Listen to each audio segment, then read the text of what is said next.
NTA empowers management staff on effective content development for quality broadcasting. Plus, federal government assures Nigerians of commitment to safeguarding territorial integrity of the nation. These and more on Panorama. My name is Musa Abubakar.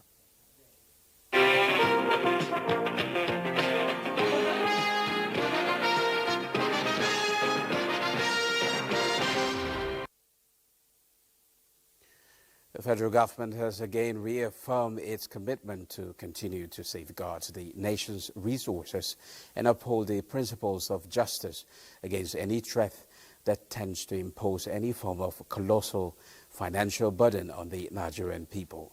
The Attorney General of the Federation and Minister of Justice, Lateef Fagbemi, SAN, gave an assurance in Abuja while playing host to the legal team who defended Nigeria in the process and industrial development cases. Fagbemi SAN said the federal government of Nigeria's victorious case against PNID was the greatest litigation that ended in a landmark decisions in favor of Nigeria. While commending the team, Fagbemi SAN noted that the council rose to the momentous occasion, demonstrated not only legal brilliance but also a deep understanding of the intricate nuances involved. The fraudulent underpinnings of the initial award and ultimately securing a favorable judgment is a testament to your outstanding expertise and unwavering resolve. This victory is not merely a legal triumph. It is a powerful message to the world that Nigeria will not be exploited and that justice will always prevail. On behalf of the Federal Republic of Nigeria, we commend your exceptional hard work, and express our sincere gratitude for your invaluable contributions. Your success has reinforced confidence in our legal system and protected our national interest. The London court not only upturned the arbitration award, it equally ordered PNID to pay Nigeria £20 million as damages and compensation. Now, the Nigerian Army will forever remain committed in coming up with forward-looking initiatives that will assist in achieving its core mandate of defending the territorial integrity of the country, as well as ensuring effective management of re-emerging security threats. This reassurance remark came up during the opening session of the first Chief of Army Staff 3-day biannual conference holding in Maiduguri, the Borno state capital. Abubakar Musa reports. The Chief of Army Staff First 3-day Biannual Conference 2025 is a critical platform for leadership of the Army and participants generally to assess execution of operations, training activities, as well as key strategic decisions that aligns with the Army's constitutional mandate. Declaring the event open, Nigeria's Chief of Army Staff, Lieutenant General Olufemi Oluyede, challenged participants to consider the program as an opportunity to brainstorm and evaluate ongoing efforts in counter-terrorism, counter-insurgency, banditry, and other high-risk security operations. During the use of topical issues, our goal is to identify areas of improvement and develop practical solutions that will strengthen our effectiveness in safeguarding resource space and security. Lieutenant General Olufemi Oluyede also enjoined participants, especially field commanders, to gain valuable insights into the Chief of Army Staff's strategic command philosophy for the Nigerian Army, including new directives, priorities, and operational focuses. It is expected that deliberations during the conference will address logistical support, operational deployments, and other key areas, ensuring every facet of the Army's operations is optimized for maximum efficiency while enhancing troops' morale through sound administration.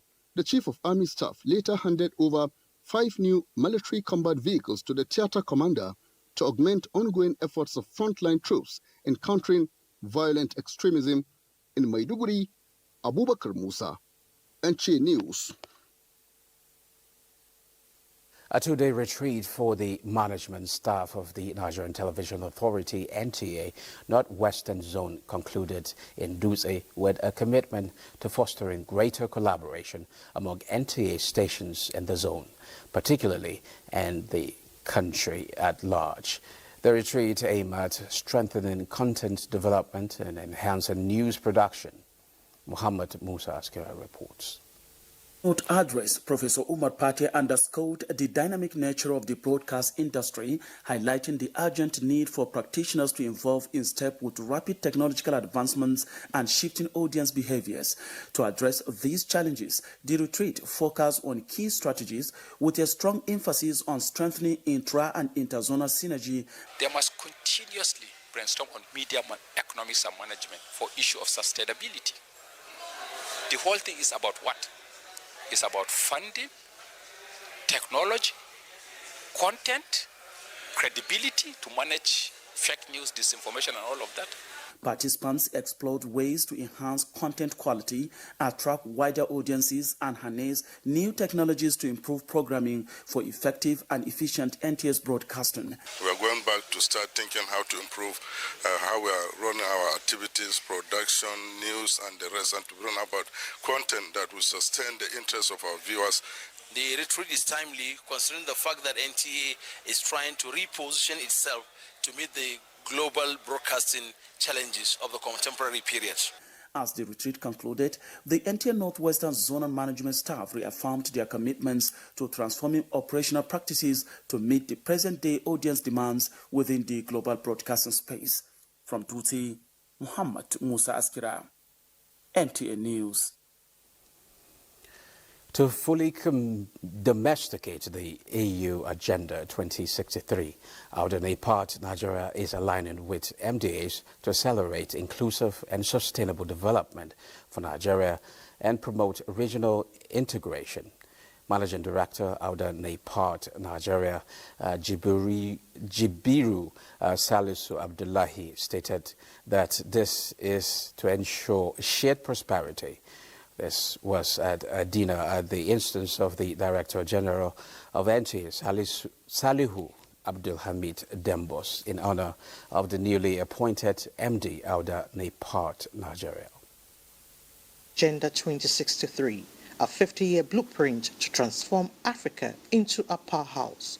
Development experts believe requires the commitment of all member states. Nigeria, as a member state, is focusing on supporting value chains, facilitating investments, and coming up with initiatives that align with the federal government's agenda. Now the mantle to drive this mandate rests on the new boss of Auda Nepart Nigeria, a man of impeccable records, whose associates and friends attest to his doggedness and professionalism to deliver. You can give him a plus what he has done and what he has achieved, and in terms of transforming the place. He's a man of great qualities that you can bet anywhere, anytime, whether at the local government or at the state level. And I believe even where he is today, he is demonstrating it and he is going to make it. If you look at his antecedents, what he has been, how he has been able to manage both human and material resources, how he's been able to achieve successes, I think I don't have any iota of doubt that he's going to succeed. Managing Director, Auda Nepart Nigeria, speaks on implementation of the agenda. We take a step forward by appointing coordinators at the state level. The 36 states and Abuja, every one of them will have coordinator. Now, by doing that, every information, every conformity of the Agenda 23 can be passed.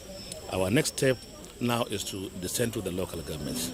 The Director General of the NTA was also applauded for providing purposeful leadership and promoting professionalism within the media space. Elizabeth Omori, NTA News. It's now time to pause for some messages. Panorama continues after the break.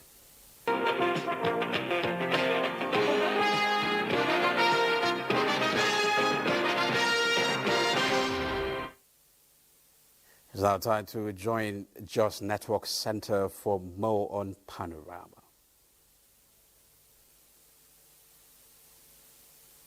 Just Network Center for more on Panorama. In a bid to unravel the complexities of the incessant loss of lives and property, which has affected the state for more than 2 decades, Plateau State government has set up a high-powered fact-finding committee that will look into the immediate and remote causes of series of crises in the state. Governor Caleb Mutfwang inaugurated the committee in Jos with a strong call for a thorough, fair and credible report that will change the fortune of the state. Ndayang and Yebagang reports. For over 2 decades, Plateau State has witnessed recurring crises with loss of innocent lives and valuable property.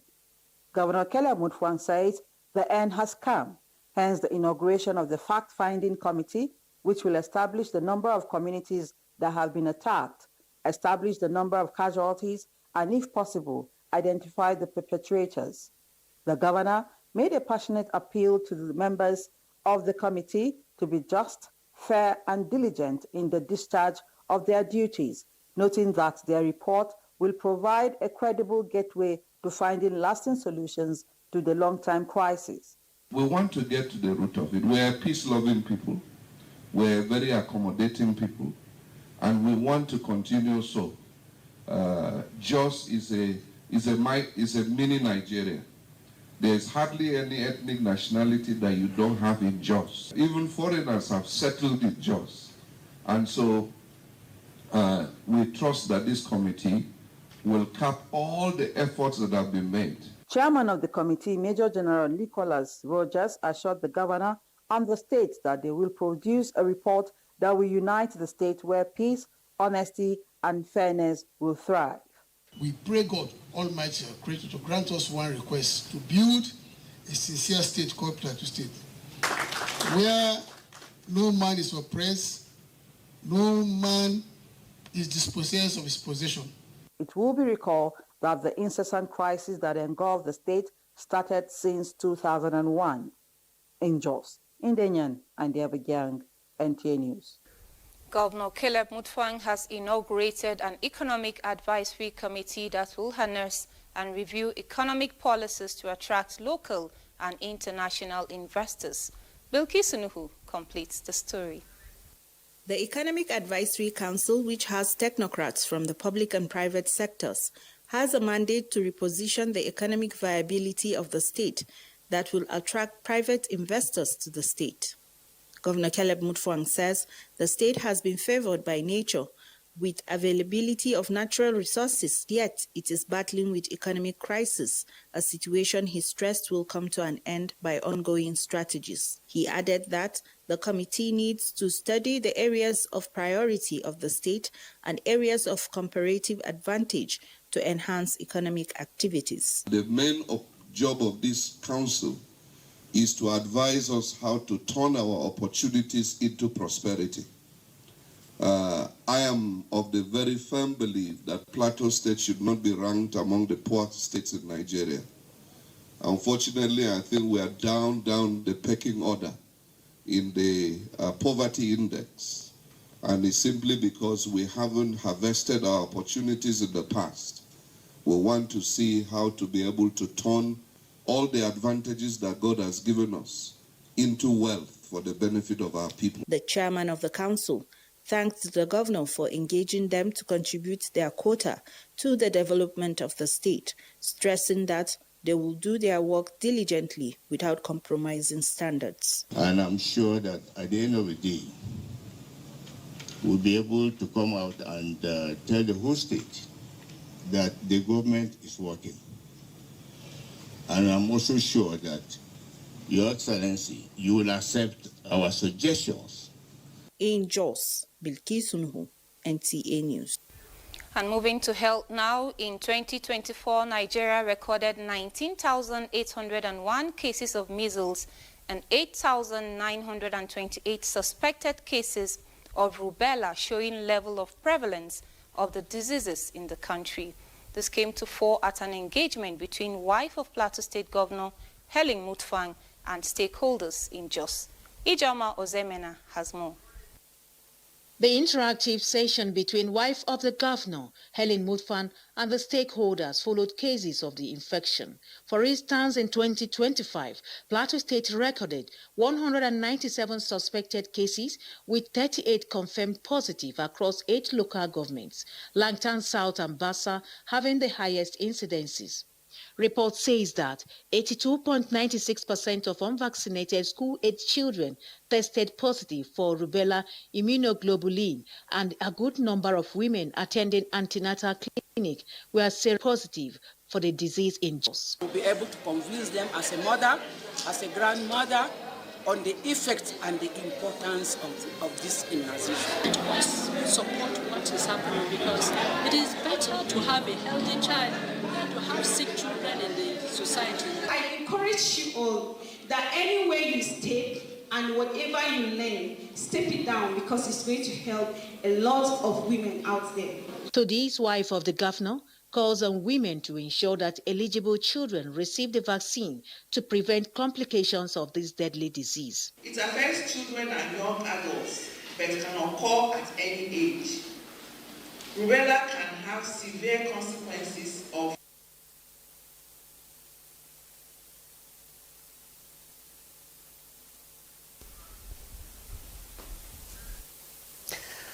Well, we sincerely apologize for that glitch. Well, that's the most we can take from Just Network Center. The Nigerian Navy has promised to continue to meet critical needs of Nigerians as part of the Special Intervention Quick Impact projects by the Chief of Naval Staff. The Chief of Naval Staff, Vice Admiral Ikechukwu Ogala, gave the assurance during the inauguration of projects in Bayelsa State. It sits below sea level, making it surrounded by creeks and rivers. Despite the abundance of water, residents, especially rural dwellers, still struggle to get access to potable water as they rely on the dirty river water for their daily needs. Against this backdrop, the Chief of Naval Staff, Vice Admiral Ikechukwu Ogala, under the Special Intervention Quick Impact Project, commissioned an industrial solar-powered borehole and 70,000 litres capacity water tank project in the Ebu community in Southern Ijaw Council area. Despite the heavy downpour, the people of the area rolled out the drums in appreciation of the legacy project of the Chief of Naval Staff, which was facilitated by their son, Rear Admiral Depriye Franklin Matthew, Flag Officer Commanding Central Naval Command.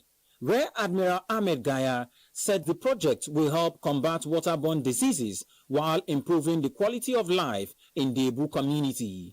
I am convinced that this project will enhance the quality of life in this community. I believe that the senior officer and indeed the Nigerian Navy will certainly not be hurriedly forgotten. I would like to mention here that many Bayelsa citizens have contributed greatly to the Navy and to the nation. And in recognition of this, the Navy is giving back 2 corporate social responsibilities. Special guest of honor, Governor of Bayelsa State Senator Doye Diri, represented by the coordinator, Bayelsa State Community Safety Corps, Brigadier General Eric Angaye, retired, commended the Nigerian Navy for the gigantic project aimed at improving the livelihood of the people. To also implore those of you from this community to hold these projects with your hands and also manage.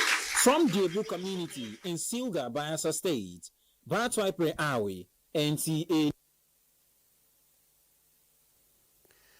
Well, it seems like we reconnected with Just Network Center. Well, you can take it away from here.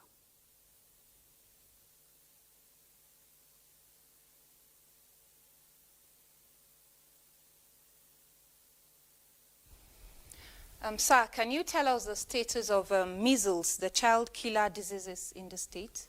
Yeah, thank you very much. Like you heard, last year we recorded about over 100 cases, of which some were confirmed. And early this year, between March and April, we also had some outbreaks in some local governments. We had outbreaks in Lantang North, in Lantang South, in Jos North and Jos South, as well as Jos East. And so because of that, we had to put up some intervention measures. We had to do some catch-up immunizations in some of these places. And so those that were affected were also adequately treated. Fortunate for us, we did not lose any child. And so we are enhancing on our immunization capacity, ensuring that all the children in all of our communities are properly immunized. not only for the measles, but even the other immunizable diseases that are prevalent in our communities. Okay, sir, what informed the recent stakeholders' engagement, particularly women groups? Yeah, on the 13th and 14th of this month, Her Excellency, the First Lady of Plateau State, Barrister Caleb Manasseh Mutfwang, Barrister Helen, Caleb Manasseh Mutfwang, had engagements first with the wives of the 17 local government chairmen, where she sensitized them on the introduction of the measles rubella vaccine, which is an initiative of the federal government of Nigeria, where they intend that by October of this year, the First Lady of the Federation, Her Excellency Oluremi Tinubu, will formally launch the introduction of the rubella measles vaccine into the country to be part of the routine immunizations that we normally will give our children, our mothers at our various facilities. And so the aim of that sensitization was to ensure that the women are taken along. They should go back to their local governments, call the various women groups, sensitize them on the need for this vaccine so that eventually, when it is introduced, it will not be seen as a new thing because the vaccine has been proven to be very safe, and of course it is effective and it is free. And so she engaged with the wives, and on the second day engaged with all the women groups on the plateau. And to us, that was significant because it was the beginning of the fact that whenever this immunization comes into place, everybody will be taken along or would have been taken along. So what's the way out? Yeah, so the way out is for all of us to know that measles rubella, before now, comes in different vaccines, but they want to make it like a single dose vaccine where it comes together. And so the way out of it is that everybody that is supposed to be immunized, because you will discover that measles, as we all know, has been spreading fast. Yes, the rubella may not be as common as we think, but because the sequelae of it is quite enormous. We have heard of congenital rubella syndrome, which is a syndrome that will affect the child whenever a mother that has been affected by the rubella virus gives birth to that child. The child will begin to have symptoms like deafness, of course, some congenital problems, and sometimes mental retardation. And so as much as possible, this vaccine is expected to ameliorate and also prevent, that from occurring. And that's why we are encouraging that whenever it comes, because this time around, you're not going to go to a facility to buy, it will be given free as part of the routine immunizations. Thank you so much, Dr. Bamlong, for coming on Panorama. And that has been Panorama from Just Today. Good afternoon.